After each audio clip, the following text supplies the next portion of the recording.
আজ হচ্ছে আমার সোনা মেয়ের জন্মদিন, তো আমি সেখানে যাব বলেই রেডি হয়ে গেছি। দীপ যাচ্ছে আমাকে বাসে তুলে দিতে। বাসে উঠে পড়লাম, তারপর চলে এলাম তুফানগঞ্জ। এখানে এসে একটু মিষ্টি নিয়ে নিলাম শঙ্করী থেকে। এসে দেখি সোনামা ঘুমাচ্ছে, তারপর আমি একটু ছাদে এলাম। এসে ওদের গাছগুলো দেখে নিচে আস্তে আস্তে দেখি মিঠাই উঠে গেছে, উঠে দেখি মিষ্টি খাচ্ছে। তারপর ওকে আমি যেই জামাটা ওর জন্য নিয়ে এসেছি সেই জামাটা দিলাম, আর এই জামাটা দেখে খুব খুশি হয়ে গেছে। এই জামাটা আমি কাস্টমাইজ করে বানিয়েছি একজনের থেকে। জামাটা পরে মিঠাই একটু ফটোশ্যুট করে নিল। বিকেলবেলা আমরা আবার রেডি হয়ে গেলাম সবাই মিলে। সুন্দর দেখে মিষ্টি কালার একটা শাড়ি পরেছে মিঠাই, ওকে কেমন লাগছে অবশ্যই কমেন্টে জানিও।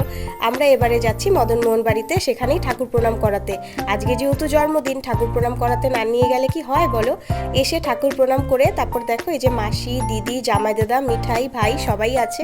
তারপর আমরা সবাই মিলে একটু ফটো তুলে নিলাম। তারপর যখন ওরা তিনজনে তুলছে তখন দেখো হেসেই একদম শেষ। ও বাজারে যাচ্ছি মিঠাইকে মাসি একটা ছাতা কিনে দেবে জন্য। রাতে সেলিব্রেশনের ব্লগ কিন্তু আলাদা করে পোস্ট করবো। টাটা।